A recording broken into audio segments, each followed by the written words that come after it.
Yes, you can road trip with zero lodging cost. After we retired, we decided to go on a 16-day road trip and tested multiple ways to lower our lodging costs because it's usually the biggest expense, and if we can lower it, we can travel for longer. Along the way, we picked up a few tips that also save hundreds of dollars outside of lodging, and the cherry on top, we actually made an extra $1,000 from this trip. So stick around and see how it works. Lodging is not just a place to sleep, it comes with a lot of amenities: shower, Wi-Fi, parking spot, kitchen access, and security. So this is how we're gonna do it. I'm gonna have this chart on the left side. I'm gonna show the options for lodging on a road trip, and on the top row, I'm gonna show all of the amenities that come with each lodging option. When it comes to lodging on road trip, the first thing people would think about would be hotel, hostels, Airbnbs, and those usually come with all of the amenities. And those also usually the most expensive option for a reason. It can cost like at least $100 to $200 a night. So we go on a 16-day road trip, it will be at least $1,600 just to sleep. The next option is crashing at somebody's house. Can be a friend, can be a family member, somebody you know. Similar to the hotels and Airbnb's options, it comes with a lot of amenities and it's free, but it's not the most efficient way to map out the road trip based on your friend's location. The next one is campsites. So campsites usually cheaper than hotels and Airbnbs. It comes with showers, come with security, usually quiet, dark at night. The thing about campsite is it costs around $40 to $80 a night, and the conditions of the bathroom are pretty unpredictable. It's not just about sharing a bathroom with a bunch of other people, but also share a bathroom that doesn't have the highest maintenance. The most recent road trip that we went, we stayed at this campsite and the female restroom was closed. They're repairing a broken pipe. So I had to use the men's restroom, and that's not the best experience. I was so scared of touching anything in that restroom. If it's raining or cold, it would be really uncomfortable. And then you are next to other people. During a high season, you would hear noises from your neighbors. And that takes us to the next option, which is the one that would bring the lodging cost to zero, is sleeping in your car. Pretty much living the van life. So when it comes to van life, funny enough, the most challenging part of it is not sleeping in your car. It's about the logistics, because this only comes with the one amenity, which is you have a place to sleep, and that's pretty much it. So every day we didn't really know where we're gonna stay for the night. We have to think about where we're gonna use the bathroom, where we're gonna take the shower at, where we're going to prepare our food, where should we park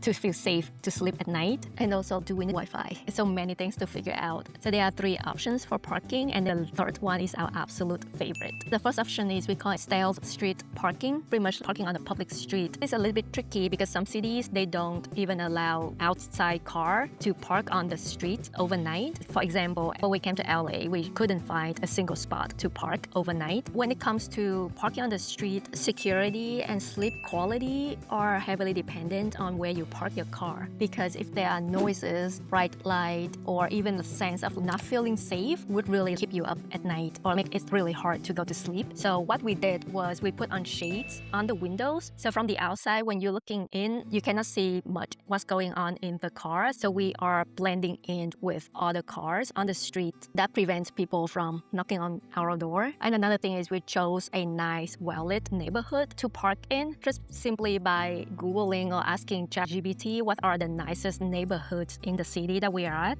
And then we just go check out and feel the vibes of the neighborhood. So that's the first option for parking. The second one is you park in a paid parking garage overnight. So that way you are legally to stay there overnight. It's safer if it's in a gated area, and it tends to be quiet and less bright. So that's also a really good option. And then the last one, our most favorite of all, I think this is like a life hack, is sleeping as a casino's parking lot. Why there are so many perks? The first one is a casino's parking lots tend to be really big, and then they open 24/7. So it's very easy to blend in with other parked cars in the lot. They also have a parking lot for RVs, and they have patrol throughout the night, so it feels really safe to be there. And my favorite thing is the bathroom. It's just so pristine. Every single time I walk in, somebody is cleaning it. So it's really nice that the casino intentionally keeps up with the bathroom conditions. And the last funny thing is one of the casino's parking lot that we stayed at, it has Wi-Fi, which is really nice. We don't really need it, but it's really nice to have it. I think moving forward, our strategy would be if we're on the road from one city to another and we need to sleep in between, we would choose choose a casino's parking lot to do that. It's just so nice. It's almost never failed for us. Okay, so that's the parking for sleeping in the car. The next thing is where we can find all the amenities to make up for this option. Bathroom is pretty easy. Any big box retail stores, you can just stop by Target, Walmart. The bigger, the easier to blend in. And so I use it to brush my teeth and change my clothes and also use the bathroom. The second amenities is showers. So showers can be tricky. This is a really big tip from the van life community that we didn't get to try yet for our road trip. This gym chain called Planet Fitness is everywhere in the country. The one that we looked at is for $25, you can bring a guest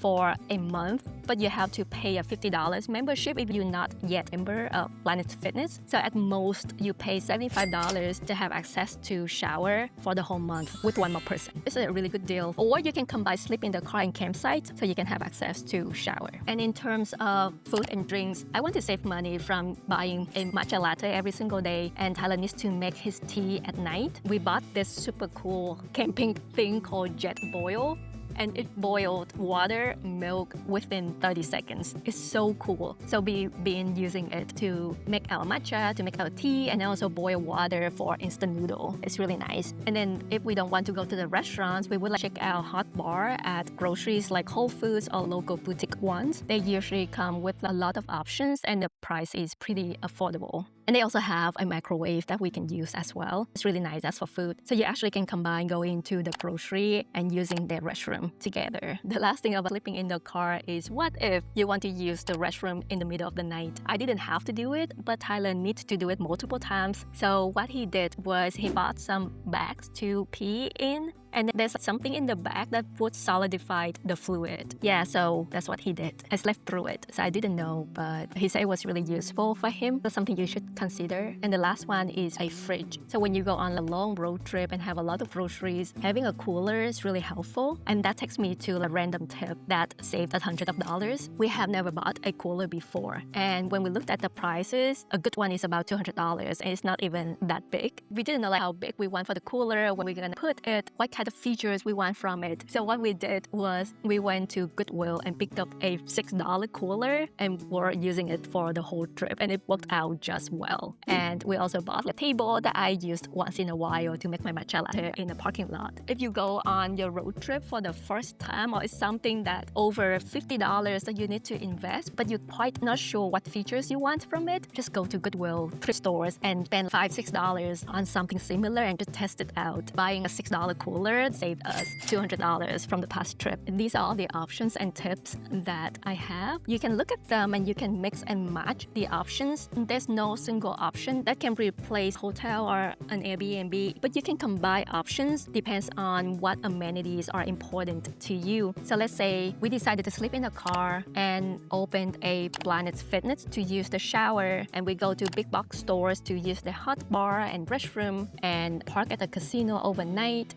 and use our Jet Boil to make our drinks in the morning and at night. In the end, we probably pay $75 for the gym membership, and that's pretty much it. That's our entire lodging cost for 1 month if we want to. But nothing is too good to be true. Nothing comes for free. To lower the lodging cost, you have to be really creative with the options. How can you mix and match everything as long as it's sustainable and still enjoyable for you to do the road trip? Even for us, we could sleep in the car every single night, but it was just not enjoyable. It got really hard on the third night sleeping in the car. So that's why we mix and match our stays. We slept in the car to go from one main place to another, but then we will stay with friends and family if we can. In LA, we actually paid for an Airbnb because it's just so hard to look for a parking spot on the street. Casino is far away. Campsites actually are more expensive than Airbnb. They are far away as well, and we didn't want to deal with the traffic there, so we just decided to stay in an Airbnb. So whichever works well for you, but I hope the option gives you ideas how you can lower your lodging costs. The more money you can save, the more you can travel, and the more happy memories you create. Because at the end, you want it to be sustainable as well if you want to go for a long road trip. The final thing I want to share is when I talk about how we actually made an extra $1,000 from the trip. When we're traveling, we actually renting out our own space.